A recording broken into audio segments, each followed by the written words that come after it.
From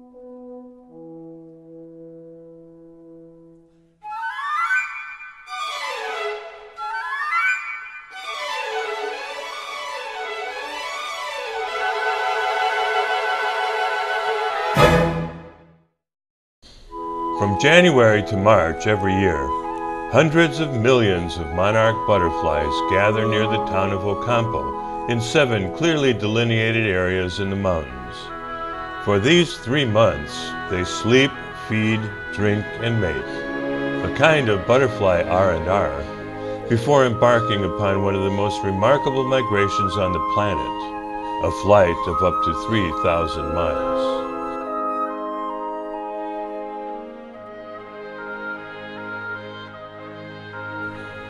The most incredible thing about it is also the most mysterious. Though most monarchs live no more than 6 weeks, every 4th generation of egg to butterfly lives for 8 months. Born in the US and Canada, these somehow manage to find their way to their great-great-grandparents' wintering sites in Mexico, where they lay their eggs and tattered and torn die. Their offspring live for 5 months, long enough to fly back to their parents' birthplaces to begin the process all over again. We were approaching the monarch sanctuary at El Rosario, hoping to catch sight of them in their tens of millions just a few weeks or perhaps even only days before they were due to take off for summer pastures. For a while, though, I was afraid that I might suffocate to death before ever seeing a single monarch. In order to get to the sanctuary, we'd had to abandon our own vehicle, leaving the dogs behind, and ride with a government tour guide. This usually meant riding in the back of an open truck, and that's just where I landed. Maria got to sit inside the cab. I was choking on dust.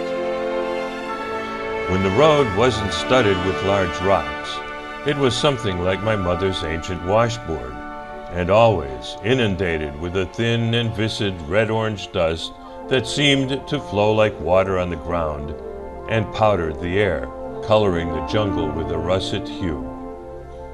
My ordeal ended when we arrived at El Rosario. El Rosario is basically a long street lined with a collection of tourist shops with the vendors' shacks scattered around behind. The only difference between here and anywhere else in Mexico is that the shops generally have only one theme: butterflies. Butterfly pottery, butterfly t-shirts, butterfly paintings, butterflies under glass. Sadistic, I thought, given that it's a place dedicated to butterfly preservation, though I suppose they were, after all, preserved.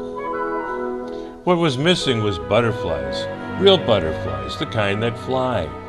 Oh, there were a few flittering around the shops and drinking in the puddles created by melting ice around the soft drink stands, but they were no more exciting than what you could find almost anywhere in the summer. It was obvious that most of the butterflies roosted only in the trees on the other side of the ticket booth, and up a rather steep mountainside. A deal no doubt brokered in collusion with the park rangers, a large part of whose salary is paid by the entrance fee. If you want to see the butterflies, you must pay the fee, and luckily for the rangers, a great many people do. Thousands, in fact.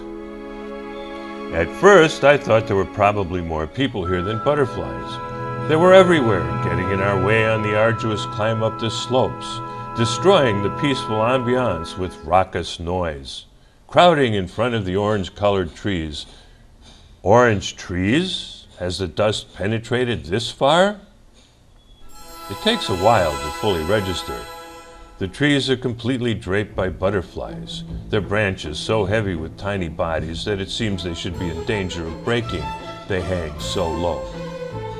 Each butterfly shields the one below from the wind and rain, united in protecting each other from the ravages of nature. A communal response to the environment? Or are there just so many of them that if they didn't hang on to each other, they'd have nowhere else to go? What mattered to anyone but an entomologist? The plain truth was that you couldn't see the forest for the trees, and you couldn't see the trees for the butterflies. And this was echoed in 7 forests on 7 mountaintops. Awesome.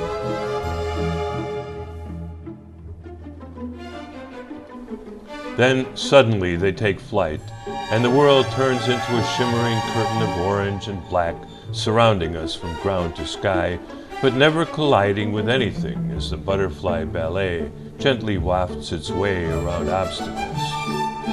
As insubstantial as a zephyr, yet made of countless bodies whose combined weight would overwhelm a truck scale, the orange tide fills the spaces between the trees with an undulating rhythm, weaving and turning and playing follow the leader, though no particular leader can be discerned. All the while, the gentle breeze created by tens of thousands of gossamer wings barely penetrates our awareness, no more obvious than the slight whirring sound which fills the air, almost lost amidst the delighted shrieks of the children and adults caught up in this sudden maelstrom of insubstantiality. And this is the population of only one tree. We hike up the mountain enthralled as the various groups take to the air in what seems to be sheer joy in their ability to imitate the wind. Then slowly the gentle tornadoes subside as individuals return to their favorite branches or precipitate onto the ground to drink from the rivulets and puddles deposited by the last rains. So many butterflies landed, in fact, that it was almost impossible to avoid stepping on at least a few. Dead and dying monarchs littered the forest floor. What an ignominious end for these, to fly 3,000 miles from one end of the continent to the other, only to be squashed by a tourist. Many of those who weren't getting themselves stepped on were busy creating the next generation, whose offspring would eventually return here next year. This is a great mystery, slowly being deciphered by the scientists who, since 1937, have been tagging butterflies with tiny sticky little dots applied to their wings. In the 1950s, the public was invited to participate, and each year now, hundreds of thousands of tags are distributed in an attempt to track as many butterflies as possible. Most of them fall off, but enough survive so that thousands of individuals can be followed and their migratory patterns identified, though how they actually accomplish these awesome feats of navigation remains as much a riddle as ever. Though there are hundreds of millions, the monarchs of North America are facing the gravest danger in the long history of their planetary migrations. While adults are capable of feeding on several different kinds of plants, larvae are dependent upon milkweed as their only source of sustenance, and it is disappearing as new roads, businesses, and housing developments spread across the countryside. In Mexico, they live mainly on the oyamel pines. Though strict quotas have been put on logging and recent laws have limited the number to be cut down each year, every tree removed creates an open space in the forest canopy, exposing the butterflies more and more to the elements and increasing their death rate. Such thoughts, though, were far from our minds as we marveled at the sheer size of this incredible biomass. Surely, creatures capable of crossing a continent will find some way to survive.